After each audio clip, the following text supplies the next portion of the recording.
Hello, it's Jade Scarfoni here, coming to you with another week's episode of How to Live Your Life Without Limits. And this week I want to talk to you about your customer, more importantly defining who that is, and not talking in terms of a specific niche, but getting even more laser targeted and specific and drilling it down to your customer as if they are one single person. So if you think about it, everything you do online is targeted and aimed at your customer. So if you're not speaking to them in a way that makes sense to them and in a way that really resonates with them and makes them want to take action, then you're not getting your job done. And the way to be able to speak to your customer in a way that makes them take action is to firstly know who your customer is. Now, there's a lot of terms out there. People will refer to it as your avatar.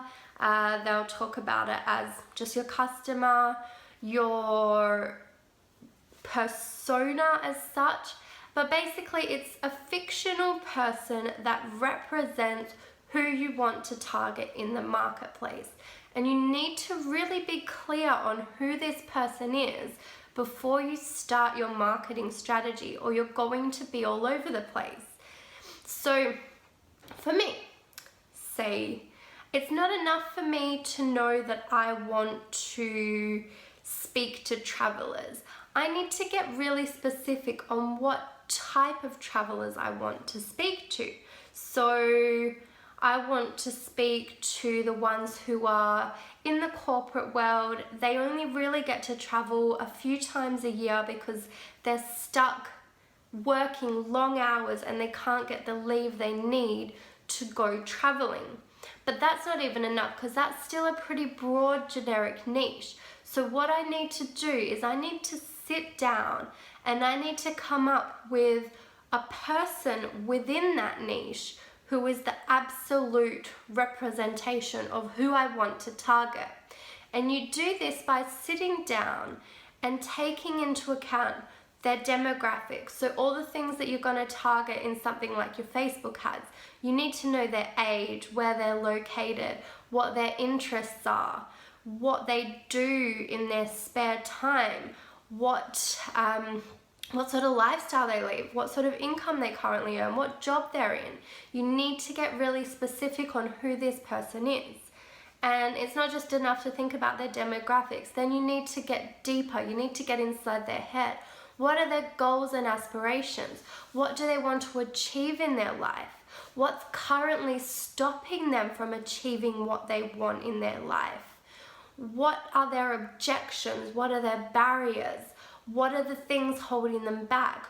Who are the people that are important to them? Do they have a family? Are they in a relationship? Are they single? Are they supporting other people? Are they just supporting themselves? Get super specific on who this person is. Sit there and write down a profile. Give them a name. Give them all these things that make them a real person. Draw a picture of them and put that up somewhere so that you know this is the person you need to be speaking to.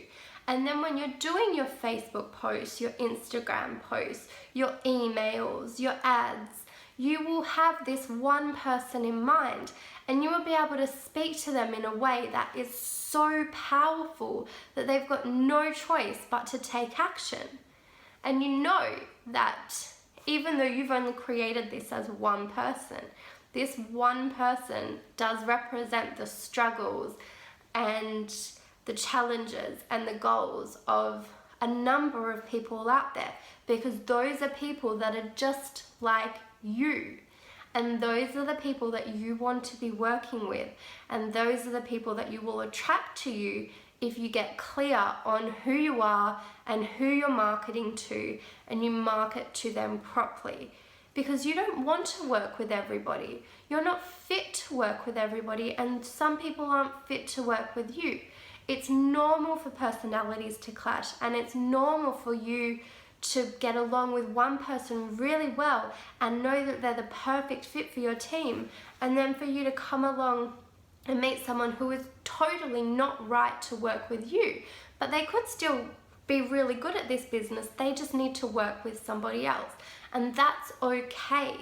You need to get used to the fact that you're not there to work with everybody.